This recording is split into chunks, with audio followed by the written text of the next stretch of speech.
Welcome to Simple Healthy Life, where our goal is to have insightful, real discussions on topics that we find interesting.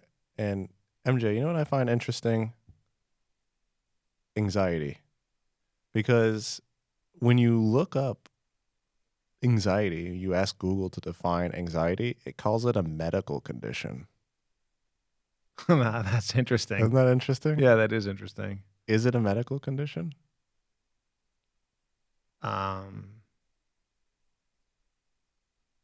It's as a medical condition as sweating. I mean, it's your reaction to something. It's the body and the brain's reaction to some type of perceived threat, Yeah. whether that's physical or mental, or it's a danger that you're feeling. But I guess a medical condition works for me, I guess. It may be like, maybe if it's unchecked, like unchecked anxiety, managed anxiety is, I guess, an anxiety disorder. But it's interesting because anxiety is so normal. There's something so normal, natural about it. I think it can easily become too much, right? Like most of the people that I talked with have some, unmanaged anxiety, if not their whole lives with unmanaged anxiety. But I certainly wouldn't call it a medical condition. I wouldn't necessarily call it a problem, but I think how people respond to anxiety is a problem. Definitely. Well, let's put some causes of anxiety. Mm-hmm. I mean, I started at the beginning. Anything that is in the future. Mm-hmm. So immediately you're not living with a real threat. You're living with a perceived threat in the future. Mm-hmm. What else causes anxiety? Give me one that's maybe not a perceived threat in the future. Like, don't say my work day or something in the forward. Like, is there anything you can think of that causes anxiety that happens right at the moment? Yeah. Finances, I think, are a common one for people. And that's, that's interesting, I suppose, because that's probably both present and future. Yeah. Right? It's like, your present financial situation isn't as secure as it could be, and therefore you worry about the future outcomes. Maybe if you're about to go up and public speak, maybe you're feeling some amount of anxiety. But that is interesting. Is it only in the future? Can you feel anxiety about something that is occurring now, or is that something else? Yeah. So one way we bring ourselves back from anxiety, right, is even as what we teach little kids is, play the game. 3 things I can see, 2 things I can hear, 2 things I can touch. Right? What does that do? That brings us back to our senses. Literally, our senses. It's interesting. I didn't put those 2 things together until I just said it, right? Come back to your senses. So bring us back to our senses, bring us back to that present moment. Mm-hmm. And more importantly, bring our mind back back out of that default mode and back into the task positive network. So what I really want to talk about when it comes to anxiety is the way the brain operates. And I think this is a big piece that people miss. I want to talk about meditating. I want to talk about why a meditation practice will help you with anxiety. But I'll start by asking or talking about if you're someone who has anxiety, when do you practice not having anxiety? When do you say, okay, I'm going to get better at this anxiety thing. I'm going to figure it out. I'm going to work on it. Maybe only after you freaked out. Right. Right. Right. Or someone's yelled at you and be like, what, dude, you're twitching. What's going on? Like, what's happening? Right. Someone's called your attention to it. And then we say, okay. And imagine telling someone that's feeling anxiety to calm down, meditate, stop. Right. That doesn't work. It's Have you ever gotten into a loop where you're anxious about being anxious? Definitely. Yeah. I add the words, I shouldn't be this way in there. Mm, I'm upset. I'm angry. I know I'm feeling this way. And I go, I'm better. I shouldn't even be this way. mm. Just that's my own personal dealings with that. Shouldn't be anxious. I shouldn't experience this emotion. I'm better than that. Yeah. Sitting with it. And I don't do that very well. Right. So there's two parts to our brain. There's two major networks that are happening in our brain at all times. Mm-hmm. And they're happening right now for every single one of us. When you're listening to my voice and you're trying to stay on task, that's your task positive network. When the moment your brain goes away and starts to think about you, the future, or the past, believe it or not, that is your default mode network. So for all of us that say, I can't meditate because X, Y, and Z, the answer is you can, because our brains all operate the same way. Mm. So where does anxiety come from in the brain, or what happens in the brain to bring about anxiety? We have a thought that is tied to an emotion. That emotion and thought combo triggers the body into our sympathetic nervous system. Okay? So we know our brain and our body are intimately connected. We have a thought that brings an emotion with it around whatever. Let's just say, okay, let's call finances, right? Mm-hmm. I know I'm not getting a paycheck on Friday. Mm-hmm. I know this on Wednesday. I immediately have a thought that triggers an emotion. That emotion can be fear, uncertainty, right? Whatever one you want to use. Think about your own scenario, right? What would it be like if you just weren't going to get paid on Friday and now you have to go home and tell your wife, or what? I don't know, whatever, right? Mm-hmm. Now the body kicks in. The body says, wait a minute. All right, there's something up. Mm-hmm. I'm feeling this emotion that is usually associated with running for my life, whatever that is. And the body kicks in, and now it starts to perpetuate this thought. Now the thought becomes more and more repetitive. Gotta solve this problem, gotta solve this problem. And the body's going, okay, I'm with you. We're gonna solve this problem. We're gonna breathe quicker. I'm gonna do all of these things. And quite frankly, it's my opinion that at this point, you have very little chance of talking to the brain, very little chance of like interceding and saying like, wait a minute, hold on a second. I know there's somebody else in here, right? We all know that to be true. Let's bring somebody with a voice of reason, come back and like get this thought out of my head. Mm-hmm. So there's some tools that you can use. Mm-hmm. And you have to start with the body.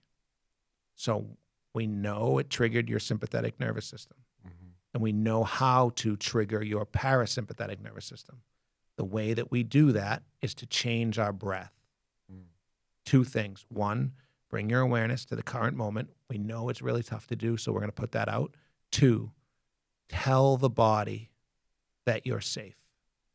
And the body, through years, millions, whatever, I don't know, I'm going to make up a number, right? Thousands of years of evolution, believe whatever you want about how long that process is, has come to understand that when you have the time and ability to extend your exhale, that you're safe.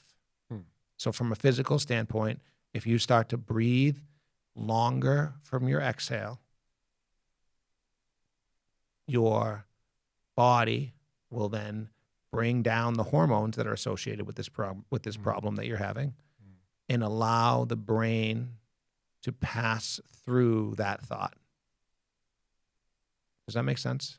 Yeah, it makes all too much sense. In fact, I've actually never I've never heard someone explain like calming yourself down through actions of the body. Of course, I'm what I think pretty well versed in some of this stuff, but I think the way that you said it really makes a lot of sense. Is that, you know, kind of lines with some of my thoughts about even like eating and behaviors and communication through the body, because I think the body operates, actually, I know the body operates on messages, right? What is the message that we're sending to the body, right? And as a quick aside, when I'm coming back, is that, with something like eating, right? People have a lot of eating disturbances and metabolism disturbances because they're sending the message to the body that food isn't around. Oh, I'm hungry. I'm not eating. Well, that's, there must not be food around, right? And so that's what the body kind of picks up is like, how do I then respond to that? And so what you're saying is that, makes a lot of sense that, okay, someone has this thought which brings about an emotion, right? Because a lot of the times thoughts are more than just thoughts. They do have some weight to them. They do create a rise within us. And so the act of calming yourself needs to first not take place on the level of the mental, but on the level of the body, because that's how, if stress and anxiety is mostly physiologic, then yeah, you need to communicate in a physiologic way. And it reminds me of one of my favorite quotes too, is that problems of the mind can't be solved on the level of the mind. And there's so much truth to that. And so, this is a problem of the mind, a physiologic problem of the mind that needs to be solved on the level of the body and through breathing. And I think that just, the way that you put it makes so much sense. I appreciate that. I've been, as you know, and many people that have been listening know, like I love the cold water. And I started to really understand that the way our senses work, that's how we sense the world, right? We just know there is, unless there's a sixth sense out there, the joke or whatever. I don't know about it, but that's how we interact with the world. And our bodies evolved to be really good at interacting with the world. I mean, we can see things far away. We can see things close up. We can switch without even moving our eyes. We can look from close up to far away. We do the same thing with our ears, right? We can identify hundreds or thousands of different smells and tastes. Poison, not poison, safe, not safe, repetitive, whatever. And then our body, our physical, like the rest of us, is covered in little hairs and blood vessels that will constrict when you feel cold and release water for you when you feel too hot. I mean, think of how amazing that is. And all of that is done automatically. So when we think about things that are done automatically, what we have to realize is that we have the ability to take over some of these automatic systems, right? And one of them is our respiratory system. We can take over a system that is 100% subconscious and 100% conscious. And that, I believe, and I have come to this belief through trials and teaching, that's the secret to talking to the mind. And one of the quotes I really appreciated was people along the same lines was, you can't talk to the mind when it's busy. Right? It's not listening. Yeah. We know it. Like, think about anybody. I mean, go home and talk to your significant other when they're not paying attention, right? They're not, the ears aren't even working. Literally, they're not. So then go one step further. You're in there jumbling around, being anxious because of something that might happen in the future. And not only can none of your friends help you, but you can't help you because you can't even talk to yourself. You're just wrapped up over and over. And there's always this, understanding that nobody knows what else is going on in your head. But whenever I say, doesn't it feel like a hamster wheel, or doesn't it feel like a ball of yarn that's getting like tighter and tighter and tighter and tighter, and the thoughts are coming quicker and less other thoughts are in there, and then back to the back. And I usually get a lot of head shaking, right? So when that starts to happen, what we need to understand is that we have the ability to move past that. Once you know that to be true and want to take it to the next level, when do you practice? When do you say, I don't want to be anxious anymore? I want to use some tools. I want to figure out something that I can do to not have that crappy feeling, right? A lot of us don't. We just go, okay, well, that's just part of life.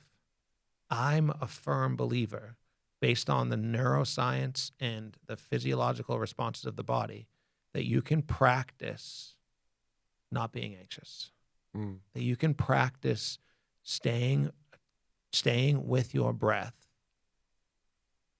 going back to it when you lose it, when it's super calm and relaxing, and just sit by yourself and breathe in and breathe out. And then when you notice you've lost your mind, go back to your breath over and over and over again. And this does work to help with anxiety. Yeah, no, that's well said. I agree. I think there's a bit of a system there too, right? Kind of as you put it, there's this rise within us that yields to like a lot of thoughts, and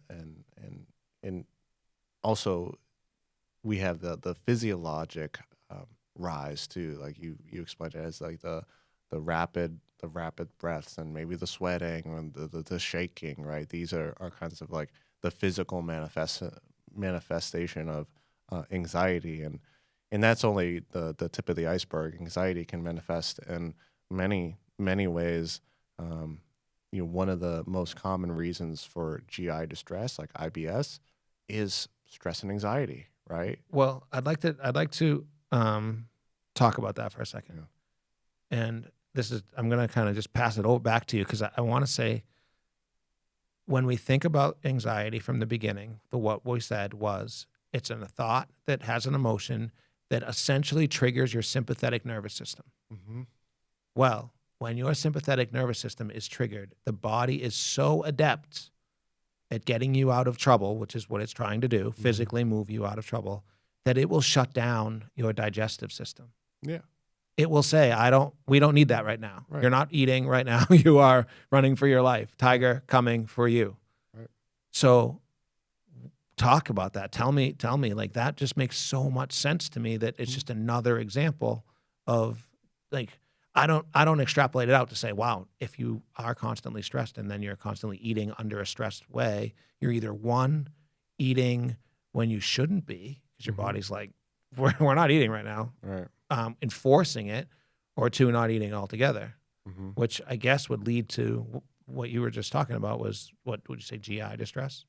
Yeah. So like IBS, people come to us all the time and they're like, I got this issue. I got diarrhea, constipation. I got a lot of stomach pain. I got this. I got food intolerances. I have all these allergies, and 90% of the time, and there's so I give some leeway for certain GI issues. Obviously there's so many that are physically very real, but I would say 90% of the time, it's just a manifestation of what you're talking about. The fact that you have this rise, that the blood is not flowing to the digestive tract, that all the energy is not, for your body, is not put into the peristalsis or the movement of your intestinal muscles, and therefore like moving food through your intestines.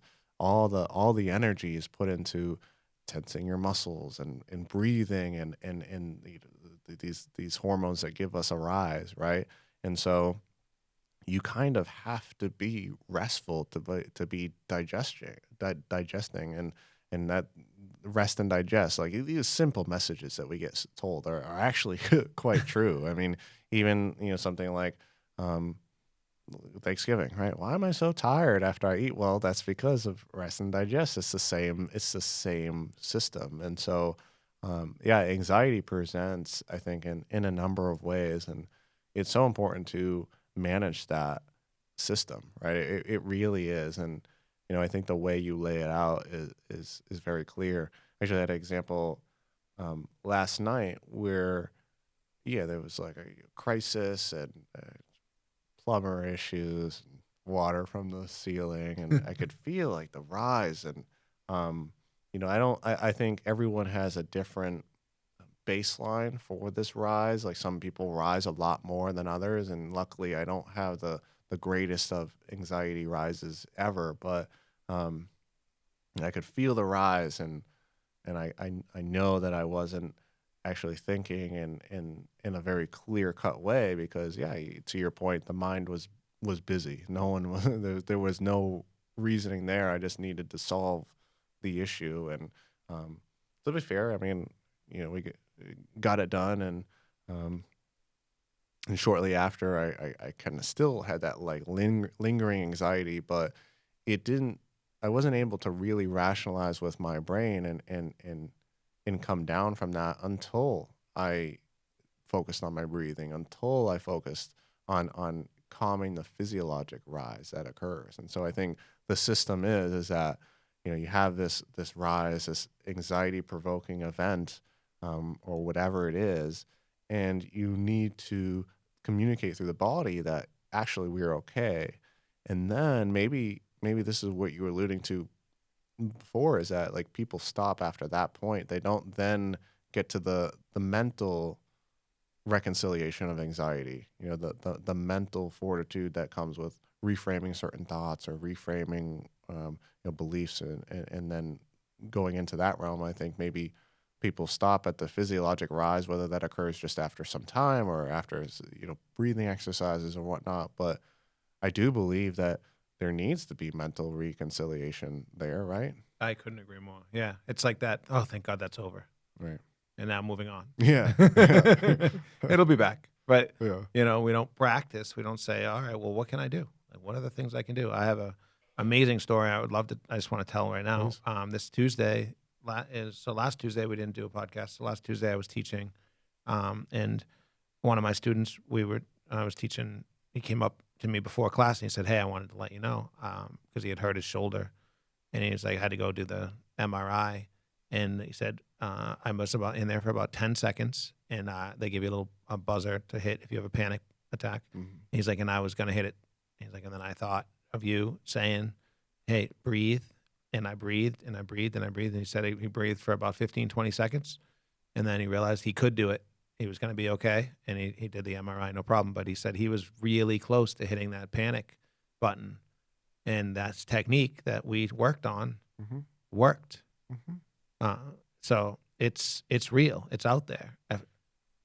Yeah, we say that in jiu-jitsu too. When you are being smothered under the weight of someone twice your size, yeah, that's kind of bad and doesn't feel good. It feels panic-inducing, and it is panic-inducing, and it's claustrophobic, and the only thing that you can do is focus on your breathing. There's no other thing that's going to help you. I mean, aside from just like getting out and improving your jiu-jitsu and not getting caught there. But, in that moment, there's nothing you can do besides breathe. And there is something very calming about just slowing down the breathing and focusing on that. And, one of the things that you've said to me a long time ago, and it's kind of stuck with me. It's just a simple thing that I'm sure other people have said, but I just didn't click, was that use the breath as your anchor. And so when you are feeling ungrounded, well, you have the anchor right there. You've got the anchor to follow and pay attention to, and do your best to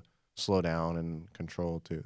Well, so the anchor analogy is definitely not mine, but it was it was shown to me through a mindfulness training that I went to, and they really helped me understand that when your default mode network is going, your physical location is not of any concern to you.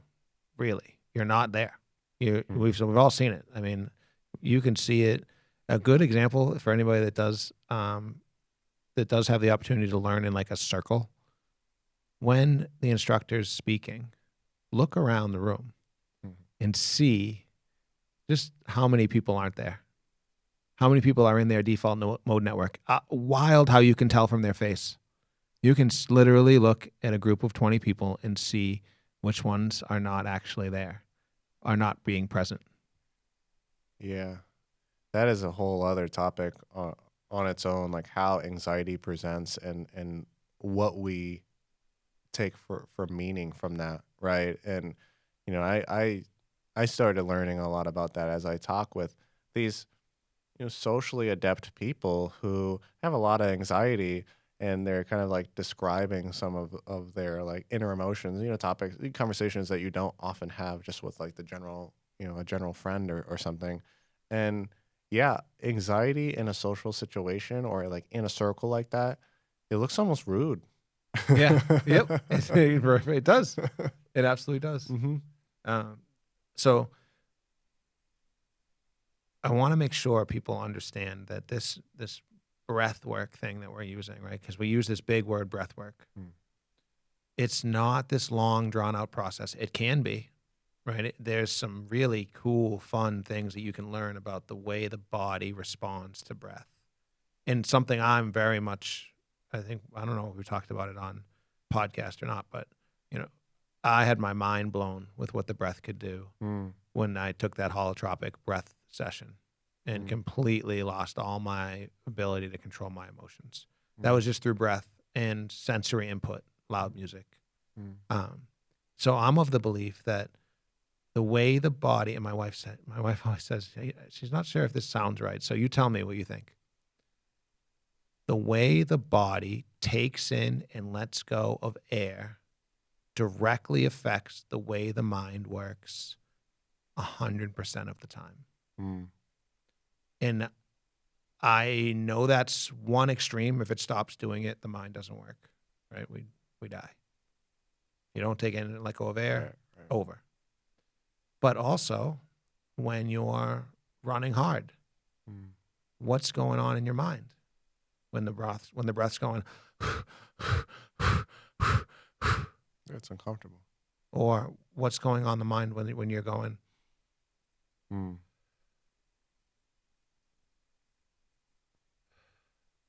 right? Those are different examples, but we're not attuned all day to the way our body is taking it and letting go of air. It just takes it over for us. So we could be causing a little bit of anxiety. Our body could be in that anxious state throughout the day without us even noticing it. Does that make sense? Yeah, because this is something I notice, especially for myself. Maybe that's the only person I experience, right? Is that if my breathing is shallow for whatever reason, I'm more prone to anxiety, and that like the resilience I talked about earlier, where I have some resilience to stress, and I've got some, I can bear some burden. It's certainly a lot less when my breathing is shallow, and that I don't know if anxiety or worry or stress or feelings of overwhelm contribute to that. I'm sure they do, but I almost view that as the causal, the etiology of my anxiety is that I'm shallow. My breathing is very shallow, and if I take a nice long deep breath and focus on that for a bit and get my body back into that kind of mode, I seem to be more resilient just in general. Another example of how the body is affecting the brain. Right. It's interesting to think that for the longest time we thought it was the brain affected everything. And I think the Stoics were trying to figure out if it was the brain, the body, or that third thing that's inside all of us. And I think now we know it's not either. It's both. Right. They're so intimately connected that you can. It's almost like it's hidden in plain sight, right? Like, I'll give you an example. Take your fingernail and scratch yourself. What does it make your brain do? It makes you go, what the heck are you doing, body? Right? Like, why would we do this? Why? That's not self-serving in any way. What would we do? Right? Okay, so that's an example of the body reacting and telling the brain something. So now, why is it so crazy to think that if we said, all right, well, we're going to breathe a certain way because we want our brain to have a certain effect, why would that be so out of the realm of possibility? Yeah, no, I think you're right. I think that whole idea of behaving in a way really is what we're saying is behaving in a way is sending a message to the body, which is then sending a message to the brain, and there's some sort of loop there, right? Whereas then the brain sends a message throughout the body, and we behave in a specific way, and they're intertwined. And we know that loop, those are hormones. Right. So we know that when you breathe this way, it produces a hormone, and when you breathe a certain way, it produces a hormone because our sympathetic and parasympathetic nervous systems are one is up and one is down, and those are those we understand. It's all there for us. Mm. It's just like it's just siloed information, and maybe information that we don't spend a lot of time on. Yeah, I agree. I'm glad that we had this conversation because, yeah, I'm always talking with people in a matter of fact way about the messages to the body, and that is just a message that I've known, but I haven't like known it in those terms as we are communicating, or we at least can communicate through our body to the mind, and yeah, I think that in a lot of ways the body and mind are going to adapt over time to the messages that we send it. Even bringing back the early example of how we eat and how we move. One is food around, right? Does the body know that, and are we moving, or do we need to utilize nutrients in an effective way? And are we threatened right now? This is the message we're talking about right now. With anxiety, are we feeling threatened? Well, no. Let me breathe and show you that we're not threatened.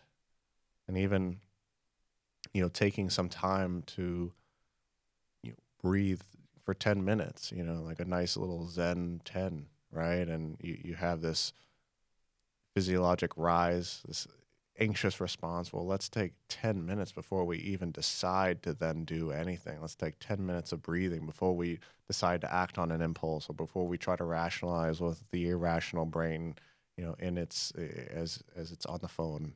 I think these are really solid messages that people need to talk more about. Yeah, well, I'm gonna talk a little bit more about it right now because I want to bring us back to the beginning, right? Google says that anxiety is a medical condition, but Google also says that one of the, well, I'm sure it doesn't say cure, one of the ways to mitigate anxiety, exercise. Mm-hmm. Isn't that interesting, right? Right, Use right. the body to talk to the mind. Right, It's right there. It's like, prescription one. right, And it doesn't say why. right. It doesn't say like, why would I do that? Right? But I think maybe we solved for that for a lot of people today. Mm. I think maybe we probably opened some eyes to say why we do that. Well, you're saying, yeah, exercise and movement helps because there often is this focus on breath through exercise and movement. You're saying that's why we want to move. Yeah. For it, yes. Yep. And the body reacts in kind. The body says, okay, now we're moving. Now we're good. Now we can go back to dealing with the challenges of the mind. Mm. And I think I've always believed this, that the body's a perpetual motion machine, right? I'm going to make a leap, but the body wants, right? We just said that the body is its own kind of thing. Mm. And I believe the body wants to move. The body wants to move in every direction all the time. Mm-hmm. And when we don't do that, the body does what it does, and it helps the mind stay with that anxious feeling. It doesn't get out of it. And so those two things would have to happen, right? Right. Yeah. And to even go a little bit deeper on that, I don't necessarily think that someone needs to do exhaustive movement all the time, and maybe that's a part of your regimen. But yeah, movement is so important for people. I would say that it's absolutely a need. I think if someone just, whatever reason, is completely sedentary, and maybe they walk you to the necessities, which really is not much these days. I could get by in my computer chair, I think. Oh, I'm sure. You'd probably wheel it right to the front door and get DoorDash, and then I could get by. But yeah, there is some sort of need there. It's not that it's just healthful for us. It's the fact that it is necessary. And I often say it during sessions too. It's like movement is oxygen. It is a need. And when people go without that, or they're not like prioritizing that as I prioritize oxygen, well, you're going to get the issues that come with that. And that often is, things that you don't want, depression, anxiety. These are like the prisons, and let's move, let's get out of that prison, because that's what's absolutely going to happen is if you don't move, you're gonna feel real bad. So let's everybody keeps saying to me when we bring up these topics, well, they say two things. Well, it's getting worse. In today's society, it's getting worse. And social media is causing it. Those are the two things they say, right? Which is really interesting. So let's just peel back the onion one layer. Yes, they're right on both accounts. I'll just say why they're right. They're right, one, because we just came through a period of time where movement was not everybody's top priority. Right? We stayed in our houses for however long. And some people adopted that lifestyle, just less movement, right? We'll just call it less movement. Right. Second, what we know to be true now is when you're scrolling through your social media, your default mode network is on. Okay, so you think you're paying attention to the last one or the next one or the one after that or whatever, or the 200th one you've scrolled through in the last 45 minutes. But now that I'm telling you, you're not. Right. So you're spending more time in your default mode network, which is where that anxiety provoking thought comes from, bringing on the emotion, and then you're not moving. So those are two aspects of anxiety that are happening more often than they were ever happening before. Yeah, no, that's well said. I agree. I do. I think we're giving the default mode network a bad name. I think that the context is important here. And I don't want to slander default mode network, because default mode network, also lets you drive a car and talk on the phone and eat your sandwich and tell the kids in the back to be quiet. So default mode network is very useful, but yes. I think what you're saying here is that when it comes to being a conscious individual, a person who is mindful, a person who can respond rather than react, a person who can create their future, a person who can manifest good outcomes, a person who is kind and caring, you need to be conscious. You need to have the task-oriented mode active. And the default mode network can do its thing for driving and all these other, like playing music and chatting on the phone and typing and all that. But you don't want to let that rule your life, because your responsibility is to be a conscious person, and you need to be mindful.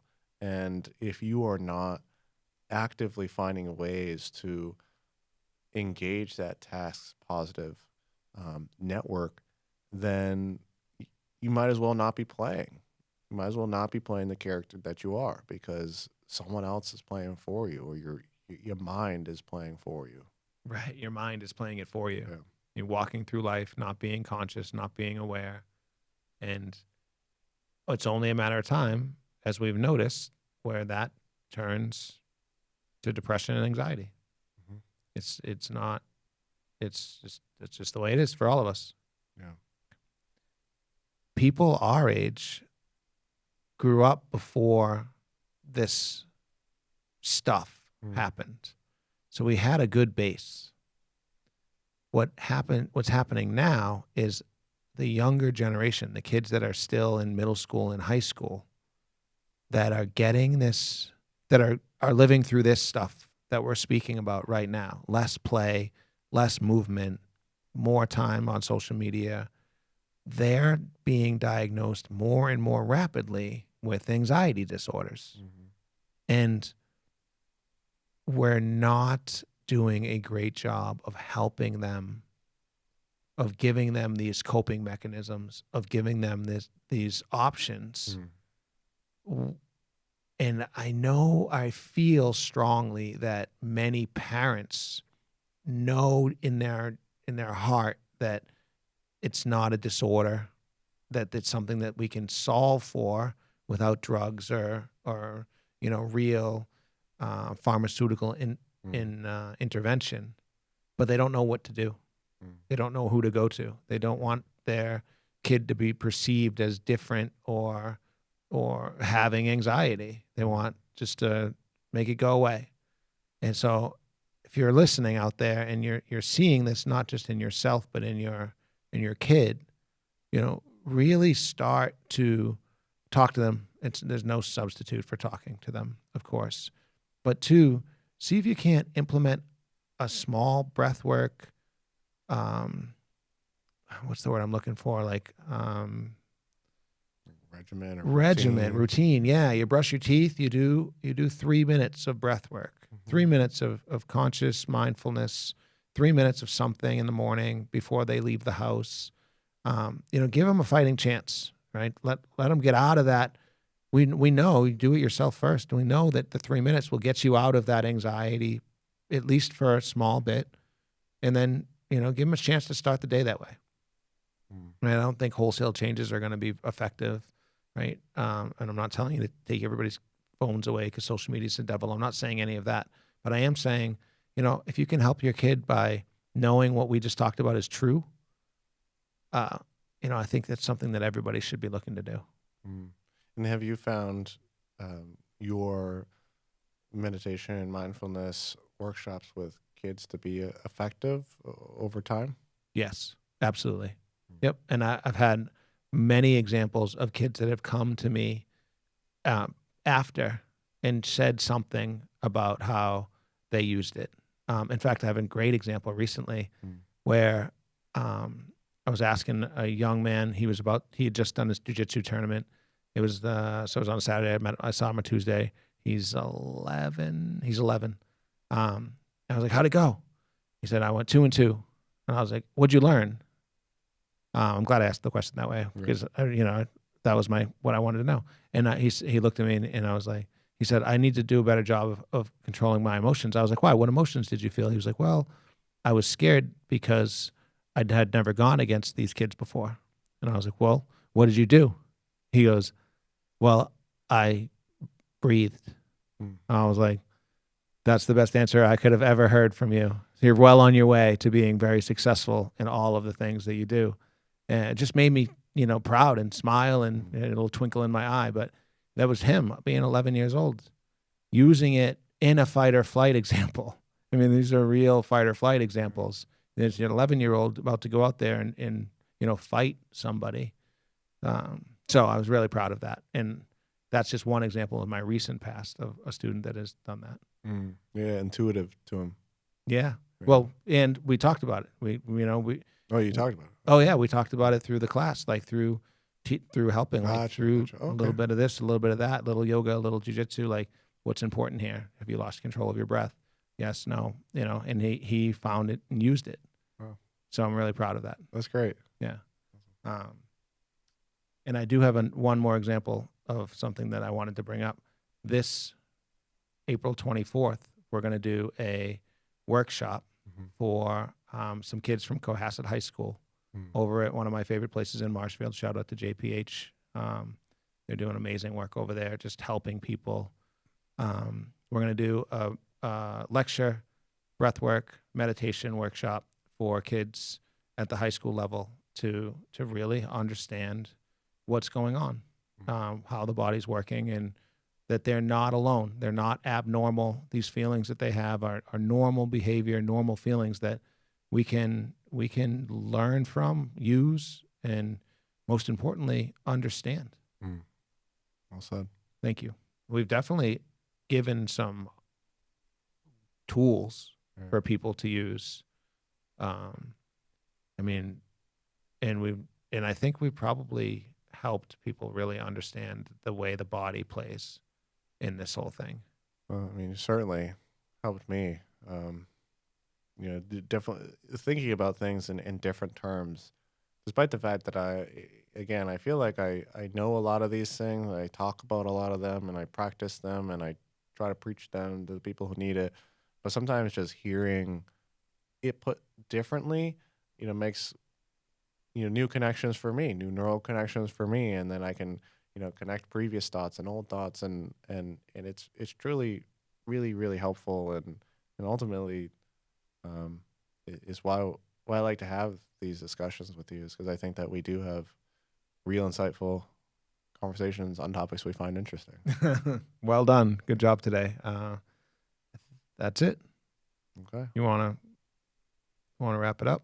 Sure. Yeah. Well, if you are curious more on mindfulness meditation, you can reach out to MJ. I'm sure he will personally be your guide. I'd be more than happy to do that. Yeah. But yeah, thanks for watching, listening to Simple Healthy Life. You can find us on YouTube, Spotify, all other podcast platforms, most of them. And we'll catch you next time. Bye.